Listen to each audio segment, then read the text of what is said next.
Okay, fine. So, in the last session, we have discussed Pandas library. We have seen how to clean the dataset, how to obtain dataset, how to operate on the CSV files. We have loaded CSV files in Python environment, and we have cleaned our datasets using Pandas library. We have handled CSV files and other datasets using Pandas library. This time, we are going to talk about Matplotlib library, which is used for plotting the data. And particularly speaking, pyplot is the submodule inside this matplotlib library that is of our interest. So pyplot is again the matplotlib is one package. Inside that there is pyplot submodule, and that module is very much important for plotting the data. So we'll consider that module in today's session. What topics we are going to consider? We are going to discuss about markers, line graphs, then how we can give title labels to our graph, how to switch on the grid, subplots, that means having multiple plots in a single plot, scatter plots, bar graphs, histograms, and pie charts. So these are the important topics which we are going to discuss in today's session. So we'll begin with the installation of this library. So as far as the installation is concerned, it's very straightforward. We will have to hit a very simple instruction in the terminal of Python: pip install matplotlib. Okay, so by typing this simple instruction, it will automatically download and install the Python's matplotlib library in Python environment.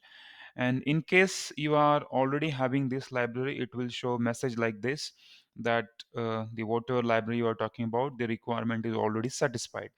But if it is not previously installed in your computer, the Python will automatically download, or this pip install instruction will automatically download this library from the internet, and it will install in your Python environment. And hereafter, we will be able to operate on this library. So first of all, I'll create a empty file called matplotlib tutorial by this name .py, and in this we are going to uh, discuss everything. I'll zoom in. Okay, now here I'm going to import the very important library of Python called matplotlib, and as I said, we are going to target on pyplot submodule. So if I import matplotlib like this, it will import entire package or this library, but I'm interested in submodule called pyplot. So I'll import like this: import matplotlib.pyplot, and I'll import it as plt. So this is popularly imported like this. Okay, it will be imported as plt. Not necessary or even not compulsory to import always by this instruction, like import matplotlib.pyplot as plt. You may import matplotlib only, and then after that you can operate, or you can use functions from the pyplot by using matplotlib.pyplot.plt, or something, or any function inside it, maybe pyplot.plot function, let's say. But it is commonly and popularly imported like this. So in most of the textbooks of machine learning, you will find that it is imported like this. So we'll use the same syntax or the same convention. It's not mandatory to import like this, but it's good to import like this. Just like we have imported numpy as np and pandas as pd, so you have to import matplotlib dot pyplot as plt. Okay, so this plt is user defined name, so we have given this name. It may be anything as per your convenience. You may refer to this particular library. So that's it. Now next important thing is that in order to have the plotting functionality, we should have some data, and that data we will generate using numpy library. So again, I'm going to import numpy, and as we know, we generally import it as np. So that's it. So we have imported matplotlib.pyplot as PLT. So basically matplotlib is a library. Inside that there is pyplot submodule, and this module we are loading over here, and this is loaded as PLT. So hereafter this pyplot will be referred by this name PLT, and again numpy will be referred by the name NP. Sorry, so this was some mistake over here. So it will be referred by name NP. Now what we will do, we will create, or let's discuss about very small plot. Now it's all about the plotting graphs, and we all have plotted in mathematics or many subjects, different graphs. Now as we know, as far as the graph is concerned, if it is two-dimensional graph, it will have two axes.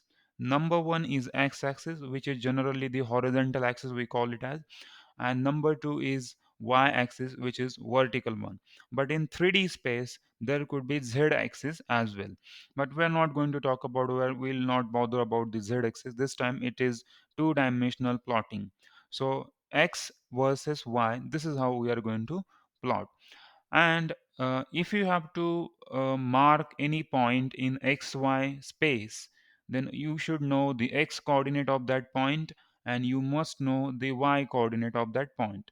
So we'll create 2 points, and we are here to draw a line between these 2 points. Okay, so that's very simple thing we are going to do first of all. So we will have two different points, and we will draw a line joining these 2 points using the Matplotlib library. So we'll take help of the Matplotlib library. Now, in order to define x point, I'll write x equals to np.array, and inside that I'll mention the x point. So first point is 0 and second point is 6. Okay, so this represents x1 and x2. Okay, whatever points are there, this is 0 is x1 and 6 is x2. Similarly, I will create y points, np.array, and here the first point is 0, let's say, and second point is, let's say, 100, or whatever you want to call it as, or you may put any different points also. So this is y1 comma y2.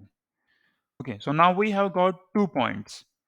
One is 0 comma 0, that is because this is x 0 y 0, so 0 comma 0, that is 1 point, and another point is 6 comma 100. So we have two different points. Now our objective is to draw a line which will connect these 2 points. Now let's draw that line using the library.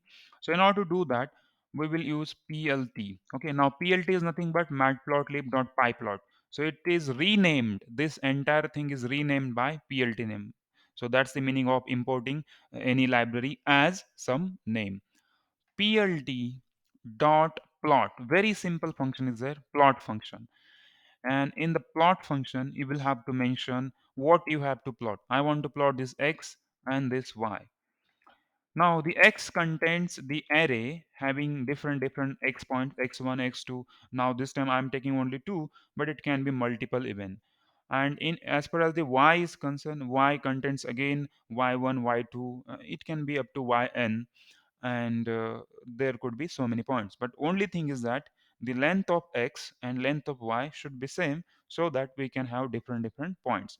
Now I have to plot these 2 points. So in simple words, uh, otherwise I'll put a comment over here, what is first point. So point 1 equals to 0 comma 0. Okay, because x is 0 and y is also 0, and point 2 is equals to x6 6 comma 100. So this is my point 2. So by simply calling this function plt dot plot, we will be able to plot our data. But uh, by doing this instruction only, it will not be sufficient.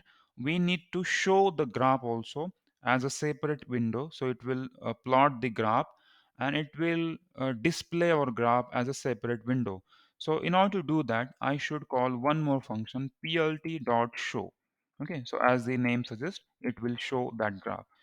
Now here we have 2 points, 0 0 and 6 comma 100, and we are here to draw a line between these 2 points, or the line connecting these 2 points.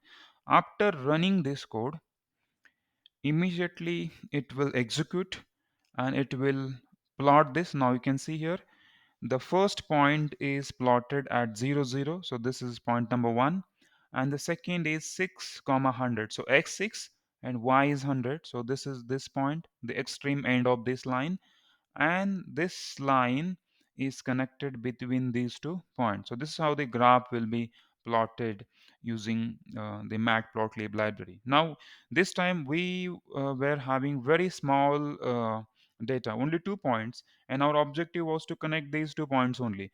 But in real scenario there can be number of points, and even the data can be very much complex. It can be a daily variation of the temperature, or even it can be a stock price which is varying with respect to different days, or it can be a rainfall percentage, humidity, pressure, it can be anything, or vibration even, or even the audio signal which we have to plot.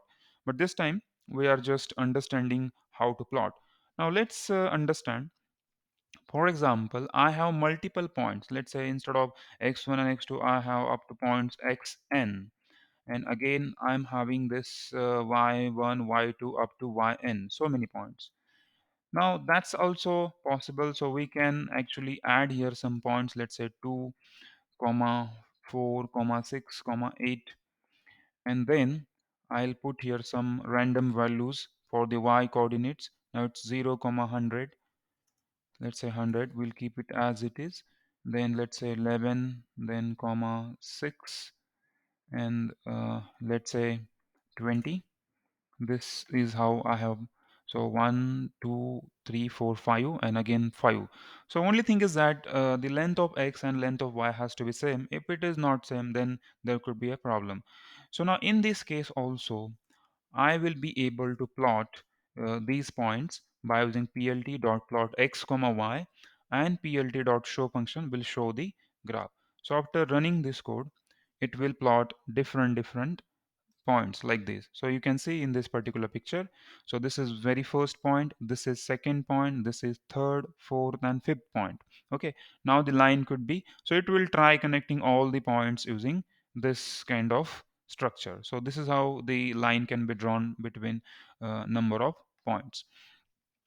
Now this is line graph. So as far as this graph is concerned, this graph is called as line graph. But if you want, you can mention some marker also. Instead of drawing a solid line, you can mention some marker also. So for this moment I will write O. If I make changes in the plot function, instead of uh, passing a solid line, or with I was previously not passing any third argument, but if I pass this argument, this time it will individually mark single point. So if I run this code, so you can see here, this is point number 1, this is point number 2, 3, 4 and 5. So we are getting different points this time. Okay, so this is how the points can be marked if you pass the third argument. Even now this time it is the circular shape, but if you mention here star, then the points will be marked by the star symbol. So as you can see here, this is now marked as by the star symbol. So we'll see this, what is this kind of stuff, and in more detail in the marker section. But right now, if you have data on some x-axis, and if you have some data on y-axis, then you can definitely plot them using matplotlib.pyplot submodule, and you can use plt as a naming convention for that, or you can rename matplotlib.pyplot library as plt, and by using two simple functions, number one is plt.plot and number two is plt.show, you will be able to show and plot graph or the information you are having. Secondly, you can even give some title labels to x-axis and the y-axis, and even the title to entire graph. So that we'll discuss in the later section. but this is possible to plot using Python library. Now, next important thing that we are going to understand is the marker. Now, this kind of thing which is used to plot the points. Now, this time instead of plotting by solid line, we have plotted points using this kind of marker. But you can plot line by using some solid line, and you can still provide some markers to indicate some plots. And secondly, if you do not have the x coordinates, if you do not have this one, you can still plot the graph by simply passing y. Okay, for example, let's delete this one, and instead of this x we'll make it as x only. This will be a y. Okay, so y equal to np dot array, this one. And if you have only y coordinate, you can still plot that graph like this, and the default x will be considered in that case. So plt dot plot y and plt dot show, that's it.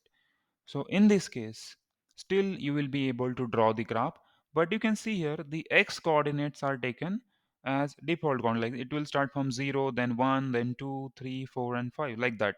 So according to that, the points will be marked. So at 0, 0, we are having 0, 1, 1. Okay, so at this 1, we are having 2, as a y coordinate is 2, because this is 0 comma 2. So first is 0, then at first 1.0 we will get 2, at 2.0 we will get 4, and like this. Okay, so it will increase like this. So this is how we can plot the graph.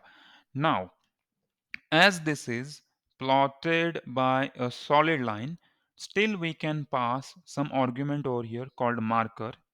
If you pass this argument marker equals to, and then you have to mention what kind of marker. Let's say I want the circular marker or a dark circle. So O stands for dark circle. So as per the marker is concerned, it can be O plus star diamond shape. So many options are available.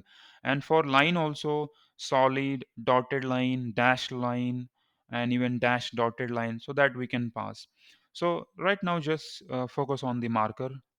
So once we run this, now you can see here, now the this is not just a straight line, but you can find here some sort of dots, and this is dots or this kind of circle or circle which is filled inside uh, dots you can see here. So this is how the markers can be plotted. And now we can definitely have some experimentation or the over these markers. We can change the properties of it, color, shape, and even the uh, size of this particular marker. So we'll do all those experiment step by step. Now you can even mention the marker size by using ms. So ms stands for marker size. So if you pass this argument and let's say marker size is 20, now this time the size of marker will be 20. So in this case, if you run, you will see now the dots are bit increased. Okay, its size is increased to 20. Now you can even mention marker age color. Now in order to mention marker age color, you have to pass this argument marker age color MEC equals to, and you need to mention color. Let's say red, green, orange, blue, white, black, whatever you want, you can mention. So I want to mention red. So you can either by typing red red, or by simply R, is both the way is okay. Okay, RGB, or you can mention the complete name of that color also. So in this particular case, the age color of that marker will be red. Now you can see here, this is still plotted in the same way, but now it has the age color, reddish age color. So this is red. Now next is, you can even control the marker face color by using MFC. This is marker face color. Now this will be the inside color of that marker, or the field color, or the face color, what we call it as. And now here again you can mention some color. So if I were to mention green, I can write green also, or by simply G, that will again the green color. Now in this case we can find the fill color is now green. So this is how you can change the marker age color, face color, and all those stuff. Now next important thing is that as far as this marker is concerned, We have seen there can be so many properties that are under our control. Its age color, its face color, and it's the size of that marker. We can use format string also. Now, as far as this line is concerned, three important things are there. Number one is marker. Number two is line. What kind of line you are using? Whether you are using a solid line, which is default one, whether you have to use the dotted line, whether you want to use dash line or dash dotted line, and the color. So color can be green, orange, red, anything. So we can have the format string also. If you plot this y, and you can use format string. Now, as far as the format string is concerned, its format is first of all marker, then you mention line, and then you mention color. So here you will have to mention all this stuff. So for example, I want marker as this one star, then line. I'll mention, let's say, dotted. So if you have to use dotted line, then use colon like this. This will be a dotted line, and its color is green, let's say, so I'll pass G. So here in this case, the marker will be star, line will not be solid, it will be a dotted line, and the color will be green. So if you run this one, you will see the different action. So now this time the line is dotted, you can see a dotted line, and the marker is of star symbol, and the color of this is green. Now, if you want to change the line style to solid, just write here dash or hyphen. So in this case, the line will be solid. So you see here, this is solid line and the markers are still in the star shape. If you want a dash line, then in that case, you can pass here double dash. So it will be a dashed line. Now you can see this is dash line, not the dotted. Dotted was the small dots, and this is dash line. If you want dash dotted, then you pass dash plus dot, and in this case the line will be dash dotted. So you can see here dash dot and marker are still in the star shape, and the color of this is green. So you can change it to red also. So this is format string, which can be used to control the line, marker, and the color of your graph. So this is for the pictorial representation and for the user experience. All these things, whatever we are doing, is for the user's experience. Now, next important topic that we are going to discuss is the line. So now we have seen different markers, and we have seen the marker age color. There are so many properties that we can control as far as the marker is concerned. Number one can be the marker age color, then marker face color, marker size, and what kind of marker you want to use, whether you have to use the circular, star, or even plus sign or diamond shape. If you have to use diamond shape, then pass capital D over there. So many options you have as far as the marker is concerned. Similarly, when we talk about line, we still get so many options. Like we can control the line style, whether it is solid, dotted, dash dotted, so that we can control. That is under our control. Secondly, the color of line, whether it's green colored, red color, blue, orange. Line width is also in our control, so we can control the width of that line also. So all these options now we are going to explore in this example. So now we'll try to, or we'll focus on the line only. So if we simply plot like this, it will plot a line in default color, and default color is blue. Okay, so it will plot a line in blue color, and you can see here different points are connected by using this. No markers and no special properties for this line. Now we will explore each and every property for this. Number one property is line style, ls. If you pass this property, then you will have to mention what kind of line you want to plot. If you mention dash, either you can mention dash or by typing dash like this, or you can mention double dash also.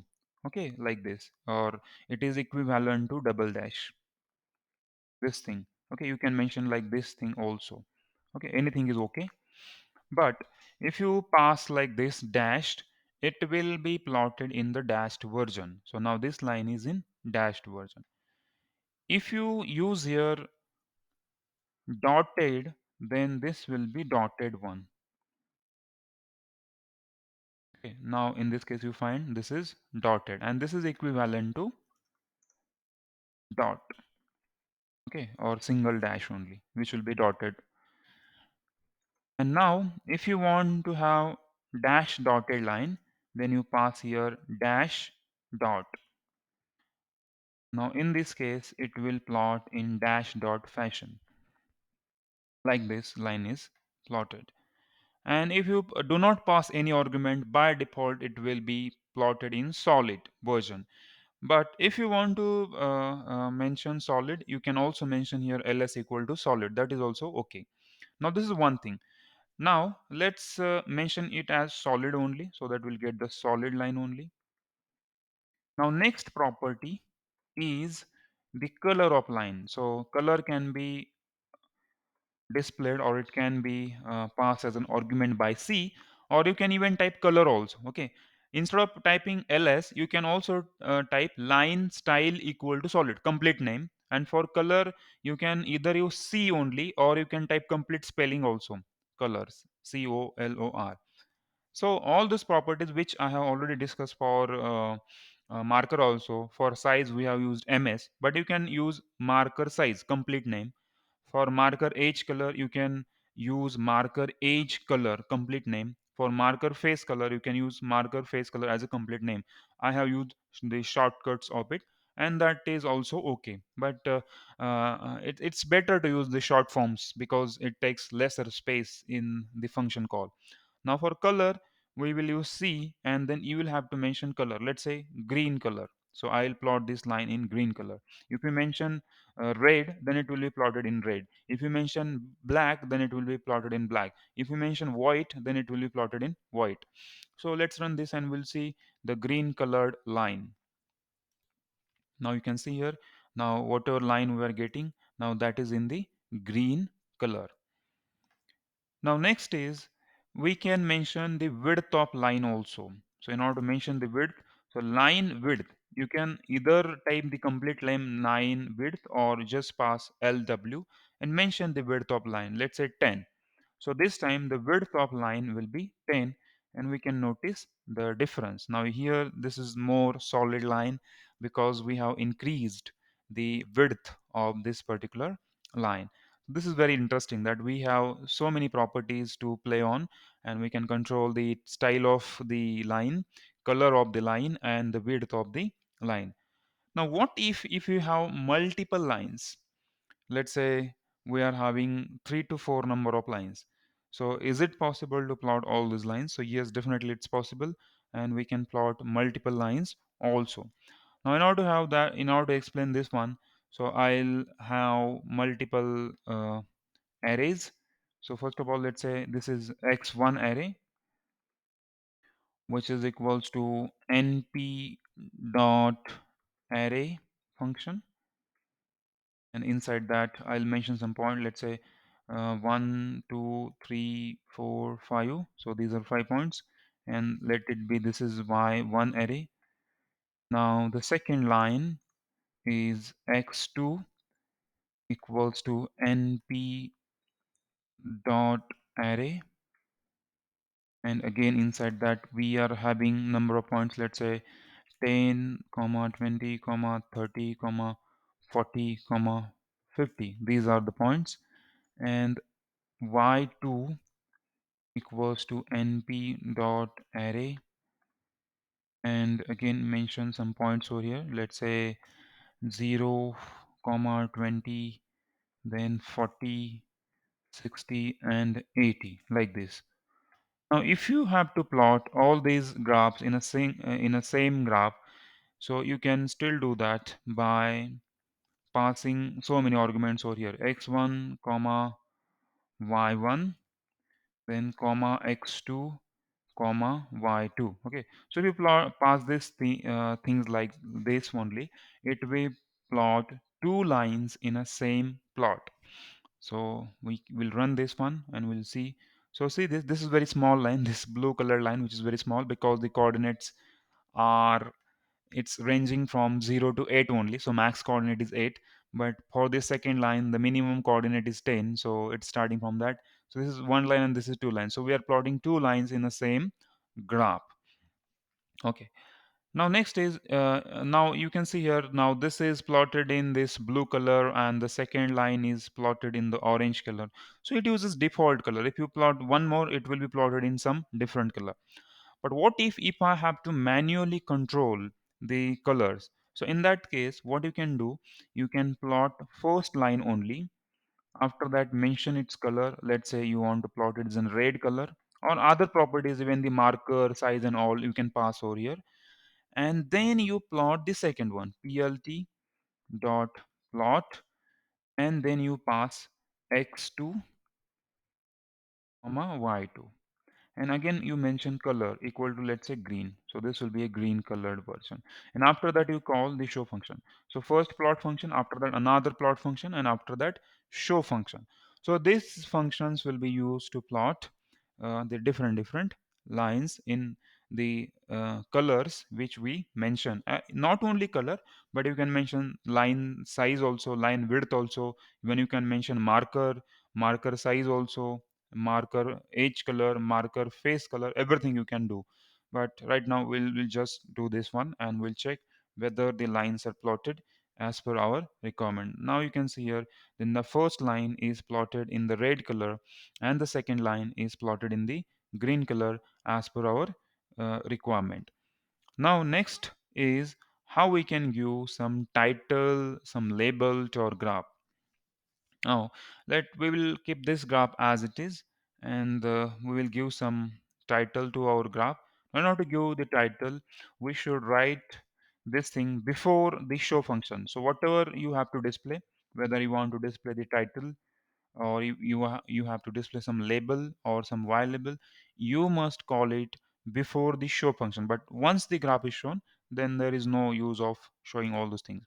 So plt dot title, this is the function by which you can give some label over here. Now this is I will give my graph as a label or as a title. Secondly, you can give x label to your graph, plt dot x label, and here you give some label, let's say day, and let's say y label, plt dot y label, and again you just give some name, let's say temperature. So this is my y label, this will be my x label, and this is the title of my graph. So previously, whatever graphs we have plotted, we haven't displayed any kind of x label, even we haven't displayed any kind of y label, and also we have not given any kind of title to our graph. But this time we will give some title to our graph, also we will display some x label, and also we will display some y label. So now I'll run this code and we will see some labels. Now here you can see day, temperature, and my graph is the title to our graph. So this is how the X label, Y label, and the title can be displayed to our graph. Secondly, not only this, you can also pass or you can also control its font and other stuff. Now let's define some font one. Actually, we can pass the font dictionary there. So here you have to create dictionary. First of all, you will have a family, and then you just name the family. So for now I will use serif. You may use any other font also. Then color, let's say for first one I'll use red color, so R, and then size. So this is dictionary. Okay, you will understand. So this is dictionary, so its size can be, let's say, 20. And for font 2, I'll copy the same content, but I'll make some changes in the color. So instead of red, it will be green color, and the size could be 10. Okay. Now this is font 1 and this is font 2. So actually, as it is label or some text, so it's all about controlling the color of that text. It's all about controlling the what kind of font you are going to use for that text or for that label, and it's all about what could be the size, font size of that text. Now, first of all, for this my graph title, we will pass one argument called, see here, font dictionary. Font dictionary is the argument, and the location is another argument. Both the arguments are none for now. By default they are none, but now I can use here font dictionary equals to, let's say, font 1. So font dictionary contains family, color, and size parameters. For this I will use font 2. Font dictionary equals to font 2. And again for this, as it is label only, so font dictionary equals to font 2. So you can see here the font 1 is having quite large size 20. So this we will use for the title. So 20 will be the large size. And the second one is in the, so title will be in red color, and the X label and Y label will be in green color. Both the labels, title and the X and Y label, will have the serif font, but for title we will use 20 size, and for the X and Y label we will use 10 size.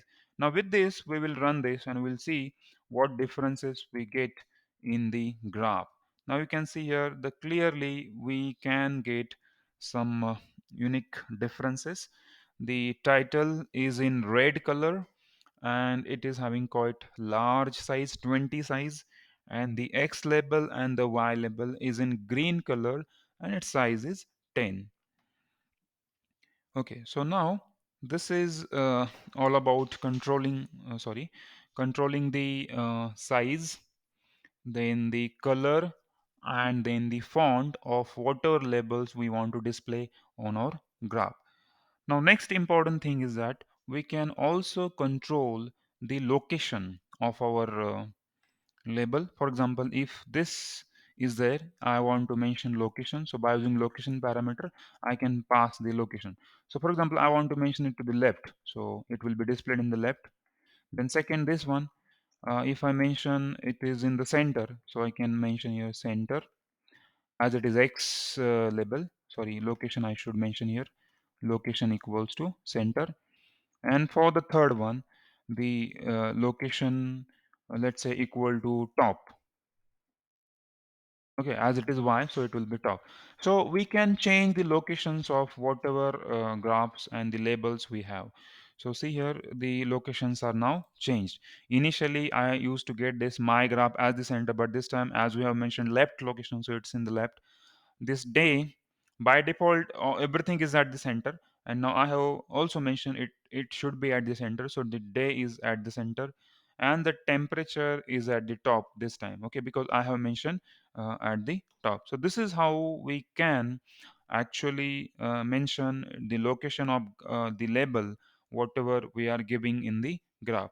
So this is how the graph can be enhanced by using some labels, by using some titles, and by using some X and Y labels. So initially we have just plotted simple graphs without any labels, without any title, without changing the colors, and even the size marker. So we have so many options. We have markers, we have the line style, so many options for the line also, dash line, dotted line, and even for the markers we have got so many options to control.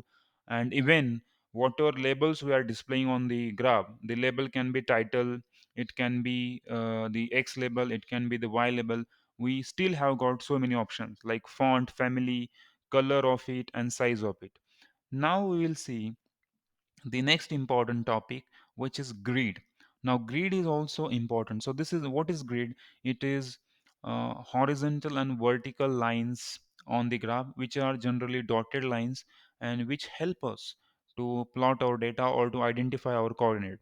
Now as far as the graph paper is concerned, so we all are very much familiar to graph paper, green colored graph paper. So we see there grid is there on that graph paper. So same grid can we apply on our graphs? Yes, it is possible. We can mention the grid and we can switch on our grid. We can mention different styles for our grid. Its width can be displayed, or width can be controlled. So again, we have got so many options for our uh, plot. So I'll use the same example only, and after plotting the graph and mentioning all those things, I can mention one more argument here, which is grid. So here plt dot grid. If you do like this, if you call this function plt dot grid, it will plot graph along with the grid. Now you can see here I have got the horizontal and vertical lines, and this is nothing but the grid. Okay, so this is nothing but the grid, and by default it will be plotted in the solid line. Now it's possible to control the grid and its axis. For example, I want grid only to y-axis, I don't want for the x-axis. Then I can mention the axis parameter. So here if you want, you can mention axis. By default the grid is applied to both the axis, but this time I want the grid should be, or it has to be applied only on the y-axis. Now you will see the grid is parallel to x-axis, and now it is applied to y-axis only. Okay, so it is parallel to y-axis and it is intersecting to y-axis. So now I have applied grid to y-axis only. So this is how the grid can be applied to a particular axis. If you mention x, then it will be applied to x-axis, and if you run, you will see the grid is now parallel to y-axis, intersecting the x-axis, and now it is along the x-axis. But by default, grid will be applied to both the axes. So let's not talk about this parameter. This can be used in some cases. Now next is color. So color of grid you can mention by the color function or the color argument. So by passing this one, color equals to, then you mention which color you want. Let's say I want grid should be in green color. So you can do that. And if you run this time, instead of getting black colored grid, now we are getting green colored grid. So now this line is also in green color and the grid is also in green color. So we will change to blue so that we will get blue colored grid. Now it's more clear. Now you can see the power of this grid. So here we are getting this red color line. This is green color line. And now this blue colored grid. Now this is one thing. Now for after all, this grid is also type of line, some sort of line is there, so we can change the line style also. Now I'll show you how I can use the complete name of this line style. Initially I have used ls only. Now you can use complete name also, or even you can refer it by ls also. Ls equal to, and there I have used solid dash dot. Now I'll use this kind of, so that it will be a dashed line. Now you will see something different than the previous one. Now you see this is dashed grid. Okay, so this is how the grid's color and its style can be controlled. Not only this, the line width can also be controlled. So either you just type LW, that is also okay, or you type the complete name line width. Both the things are okay. So previously I have shown using the short forms. Now I'll show using the complete names. So let's say zero point 0.5 I pass. You may pass 1 2 3 4 or any value, but zero point 0.5 this time I'm using. So now this time you can see quite thinner is the width of that grid. So this is how you can plot the grid. You can control the different parameters for the grid, particularly color, line style, line width. Now we have seen some important topics about the graphs. Number one, we have seen that how the graph can be plotted from some data. Number two, we have seen how we can give some colors to our graph, or whatever lines we are plotting, we can control color, its width, style using some arguments in the plot function. Also we can plot some markers, and we can control so many parameters related to that marker, like size of that marker, age color, face color, and so on. And also we can have some labels to our graph, like title, x label, y label. Their locations can be controlled, their font can be controlled, their size can be controlled. And now we have seen how we can use grid in our graph, and we can switch on grid for particular axis only by passing the axis parameter. We can control the color of the grid, style of the grid, and the line width of the grid. Now, next important point that we are going to discuss is how we can have two different plots or multiple plots in same graph. Let's say I am having two lines to plot, and I want to plot them in a same graph only. Okay, right now I have plotted two lines in the same graph, but they are actually sharing same x-axis and same y-axis. So I want there should be subplot. There should be one major plot, and inside that there should be two separate graphs. Right now there is one graph, and inside two lines and multiple data is plotted.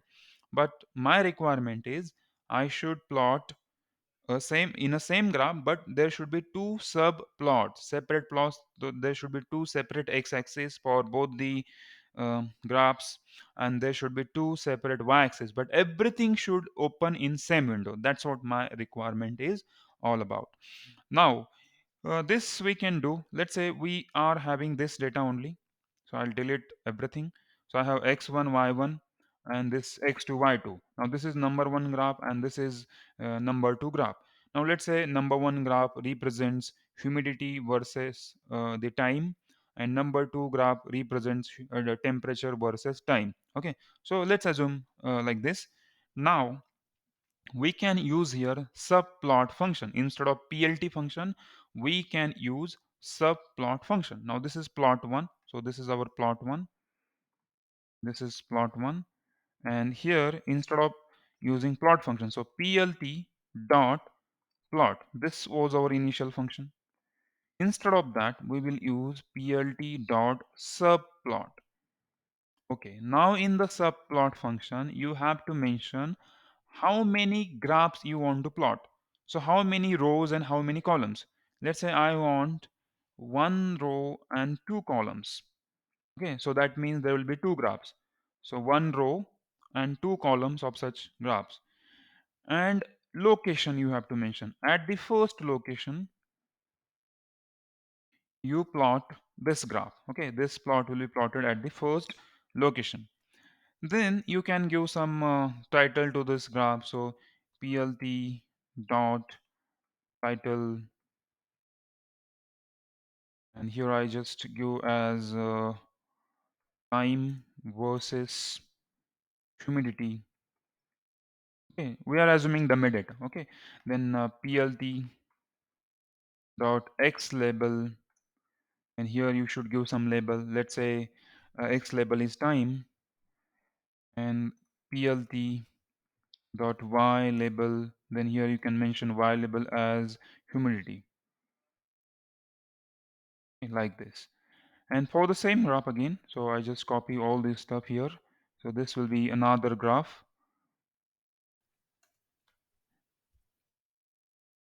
So again, I'll be using this plt.title and all those stuff here. But before that, I should create a subplot. So plt.subplot, and here again 1 comma 2, that's the size of our plot, and at the second location. Okay, so this will be plotted at the second location. This will be as far as this is concerned, this will be plotted at the first location. This graph is at the first location, and this is at the second location. Now we have a subplot function, and after that we need to plot the data on that subplots. So plot, and then what data you want to plot, x1 comma y1. Okay, similarly here also you need to plot plt dot plot, but this time our data will be different, x2 comma y2. Okay, now the picture is more clear. Now this is time versus temperature, we'll call this will be a temperature, time, and this is temperature on y-axis.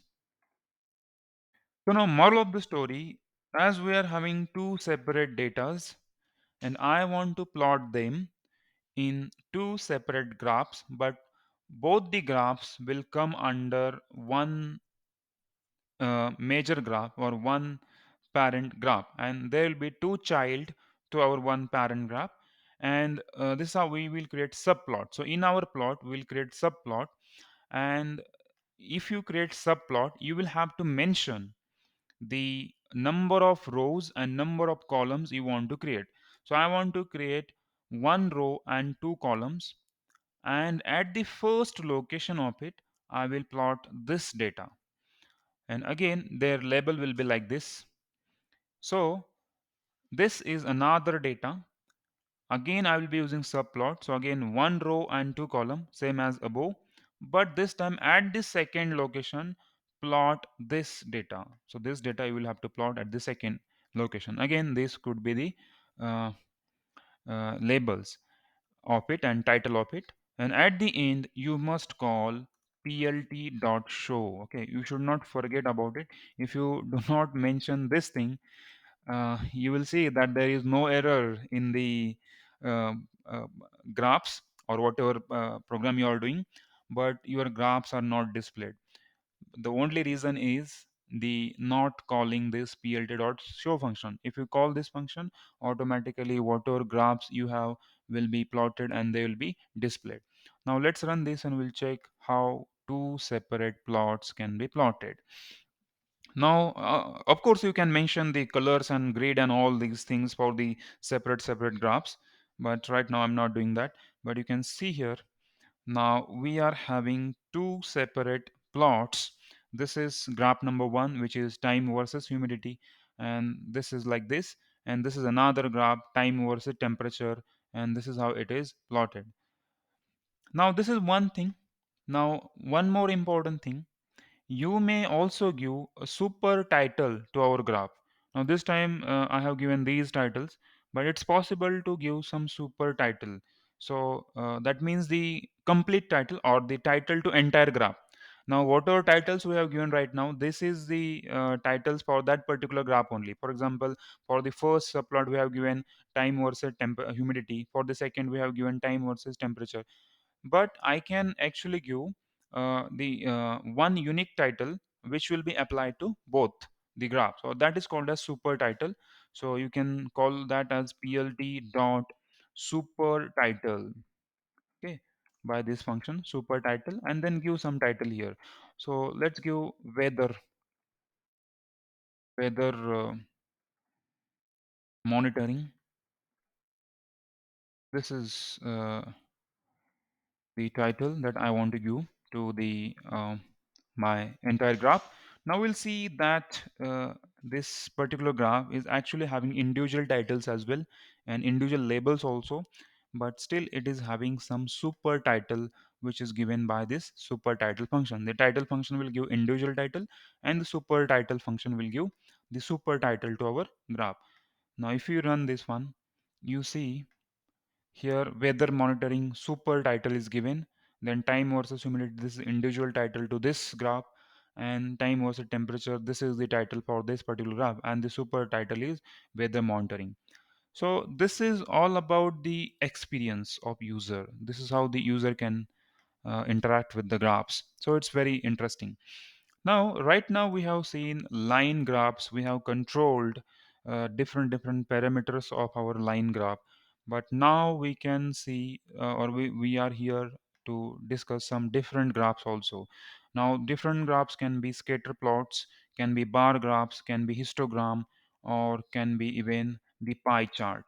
So basically, graphical representation, whatever we do, all the time we do not use line graphs. Sometimes pie chart can be suitable, sometimes bar graph can be suitable, sometimes histogram can be okay, and sometimes scatter plot can be okay. So this time for this particular data we will use scatter plot. So instead of plt dot plot, if you call plt dot scatter, then it will plot the scatter plot. Again this is x1 comma y1. Now simply we will call this and after that we will call plt dot show function. It should show the scatter plot. Now we'll run this one and we'll see how the scatter plot is displayed. Okay, there is some spelling mistake in this name, so it is showing this error. So it's good that we got this error.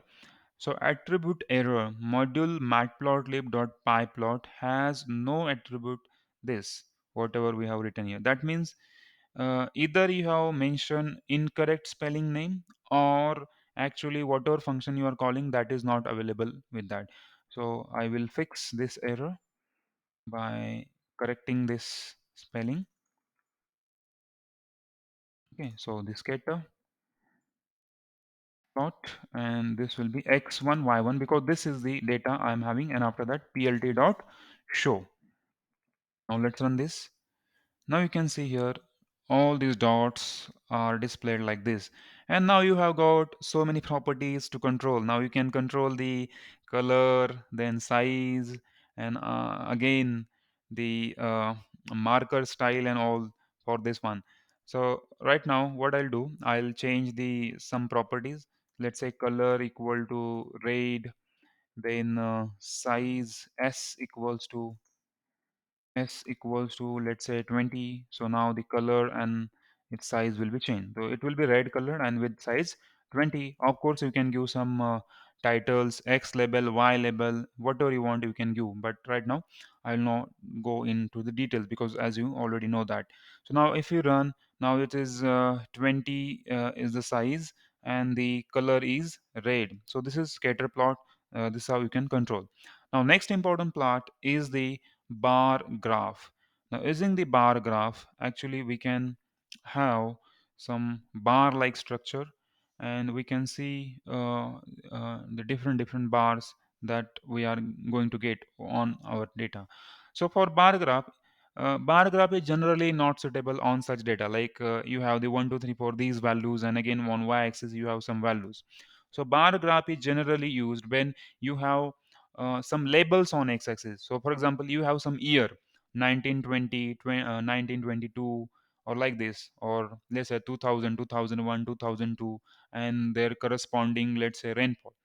Or sometimes cricket overs, first over, second over, up to 50 overs, and the total runs achieved in the first over, second over, third over, that is plotted in terms of some bar graph.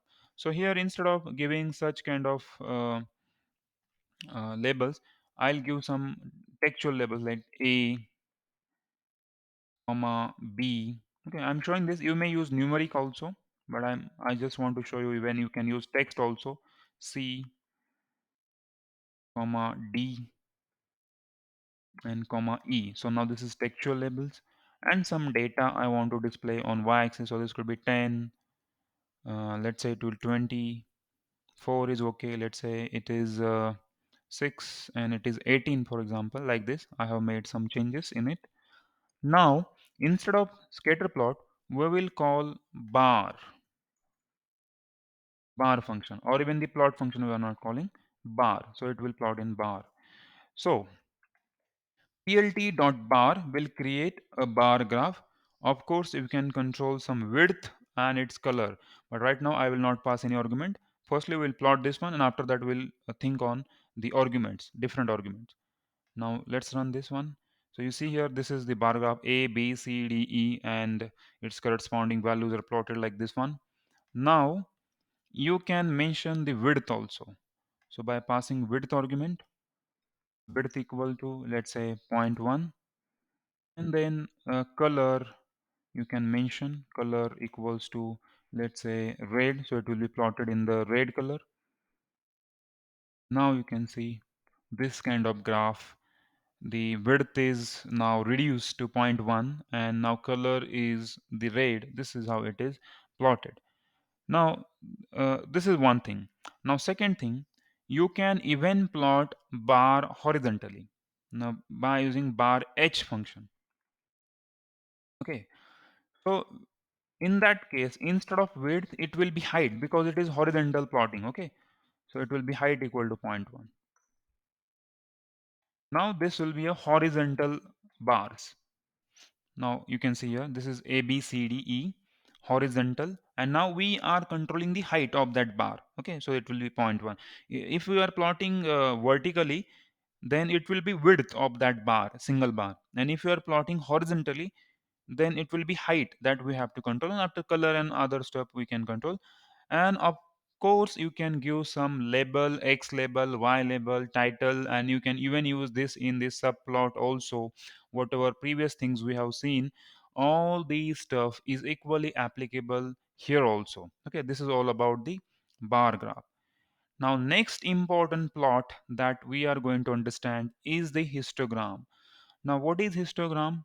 Histogram represents the frequency distribution. So, whenever you will have to plot something, or if you want to understand the frequency distribution of something, or for how many times particular thing is appearing, or it is repeating, or its frequency, then we use histogram.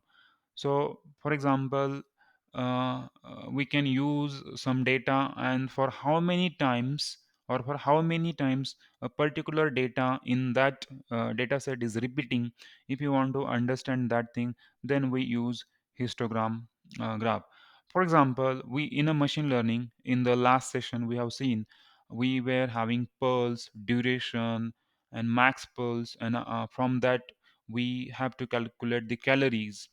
Then, for example, in max pulse column, whatever values are there, each and every value, how many times it is repeating. Let's say 20 is the value, so it is appearing for how many times in that data.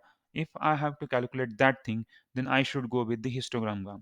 So let's understand this thing with the help of some example. Let's say I have some array, np dot array, and inside that I am having some data. Let's say 10 comma 20, oh sorry, 30, 40, 50. Again, 20 is repeating, 10, comma 10, 30, 10, then 40, 50. Again, 10 is repeating, again 10, again 20, 30, 10, comma 20, comma 30, comma 40, and comma 50. Okay, so I'm having this data with me. So in this case, we see this 10, 20, 30, 40. These are some unique numbers, and 10 is repeating for so many times. So you can see a 1, then again 2, 3, 4, 5, 6, 7. 7 times you see the 10 is repeating. So the frequency is 7 for that, or the for that 10. For 20, it could be different. For 30, it will be some different. For 40, it will be different, and for 50, it will be different. Now, if I have to understand the frequency distribution of this particular data, then I can use plt.hist or the histogram. And here I will pass this x argument, and then plt.show. And of course, you may give x label, y label, title to this one, and we can see the distribution of the frequency. Now let's run this.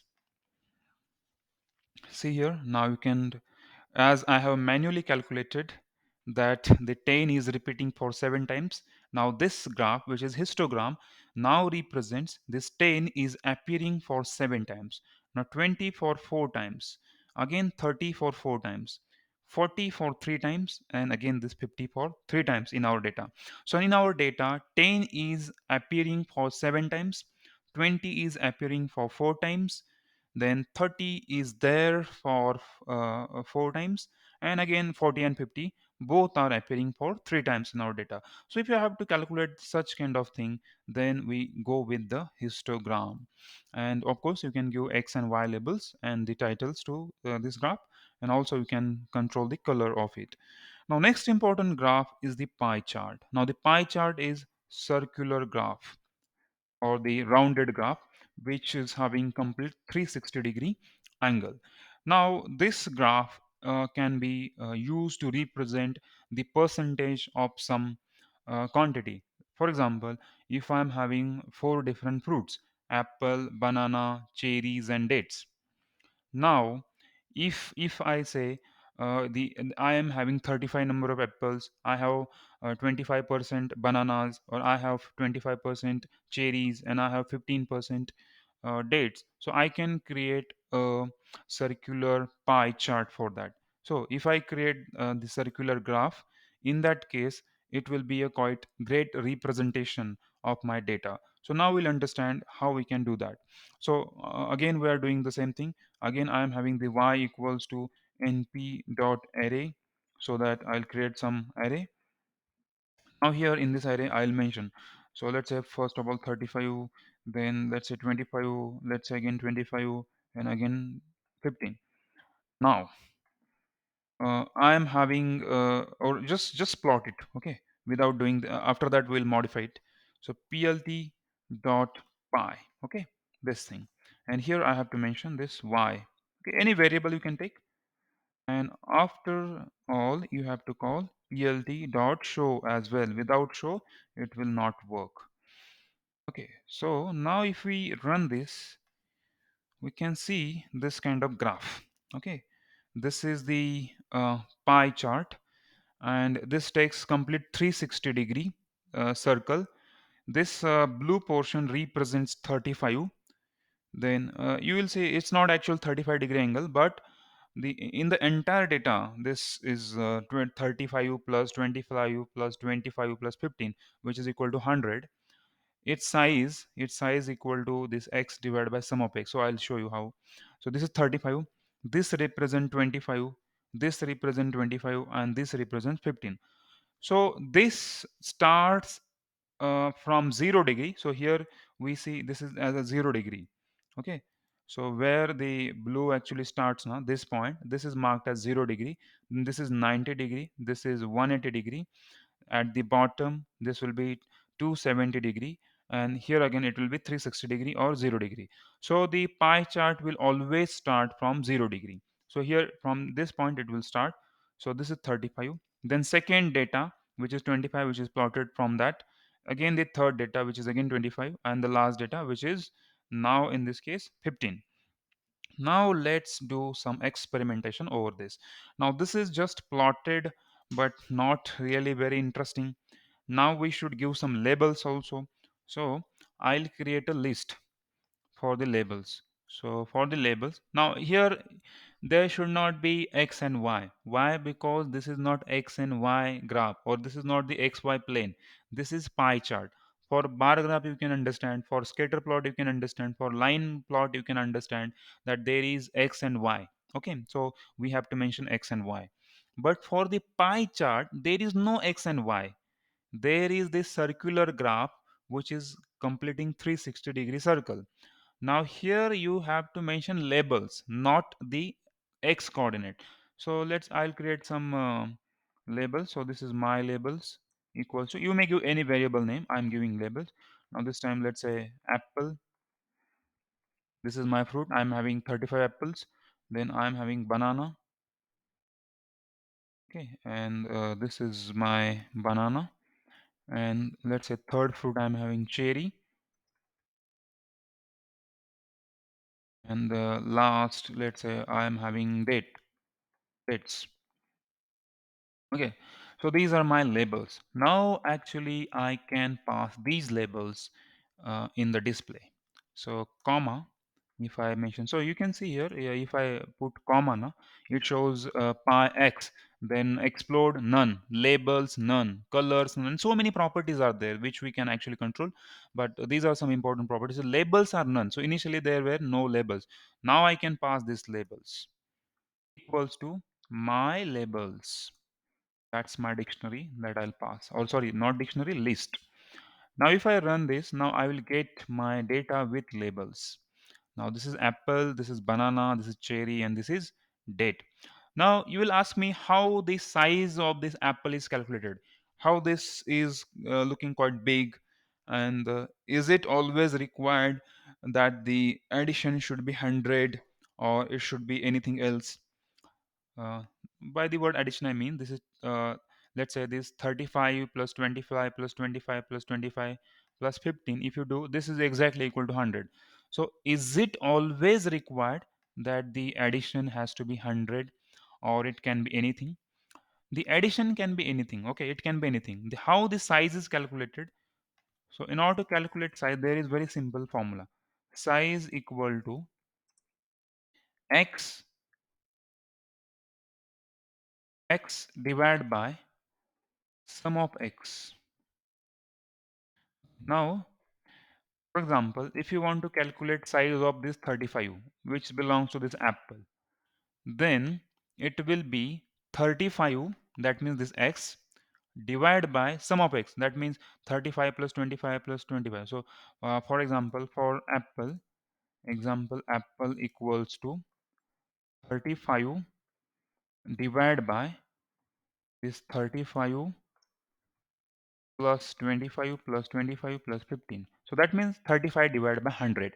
That will be the size which will take from that, or that is the portion actually which is there, and that much percent is the area which will be allocated to apple.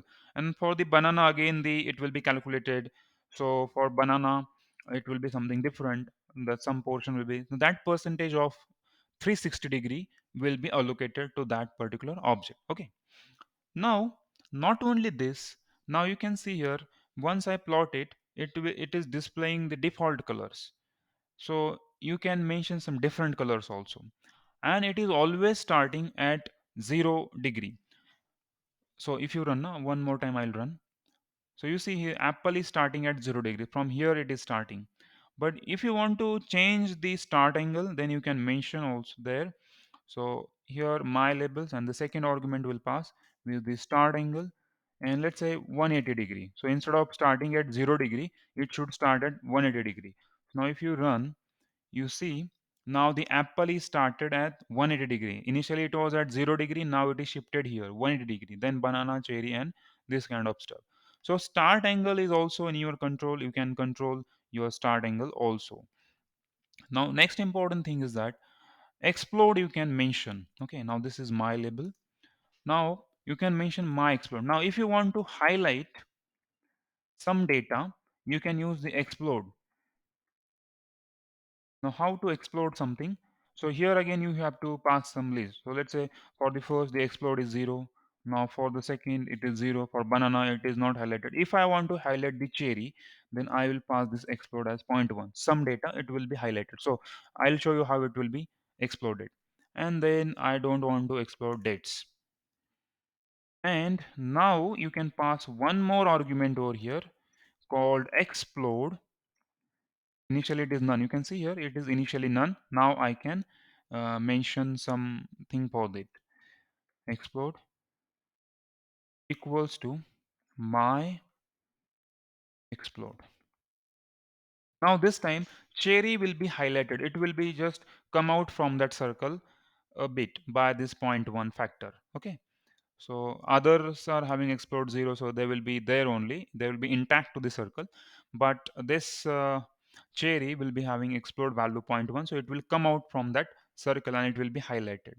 So if you run in this way, so see here the cherry is quite highlighted.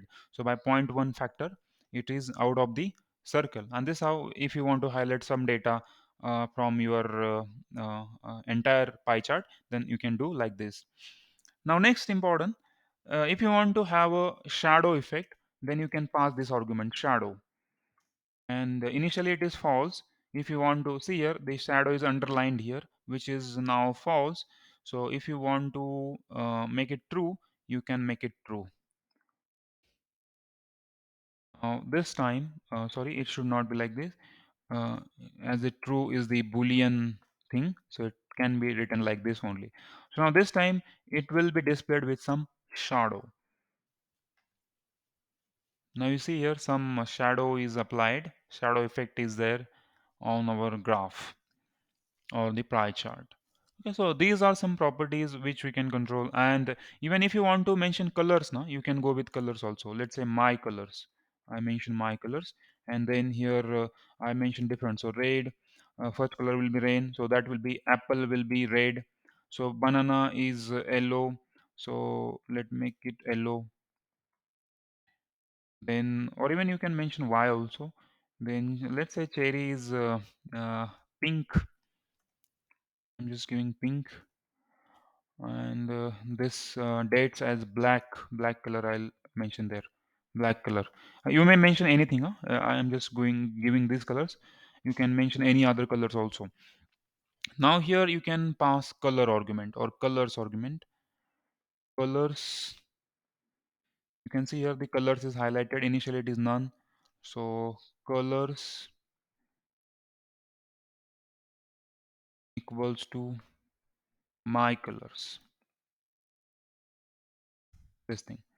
Now you can see your colors on your pie chart. You see the cherry is in pink, dates black, apple red, banana yellow. This kind of colors you will see on your graph. So these are some properties on the pie chart. Now next important thing is that even you can mention some legend to your graph. That means what color represent what. So plt dot legend function, and if you call this function only before showing your graph, it will actually display the legend. Now you see, now this is apple, banana, cherry, dates. Such kind of legend will be displayed on your graph. Now, if you want, uh, see this kind of legend where this apple, banana, and all those things are displayed. Now, if you want, you can give some title to your legend as well. So let's say the title argument you can pass here equals to, let's say, fruits, and now you can display with that. So this time the its argument is fruits, and apple, banana, cherry, dates, this kind of things is there. And so many properties are there which can be controlled for the pie chart.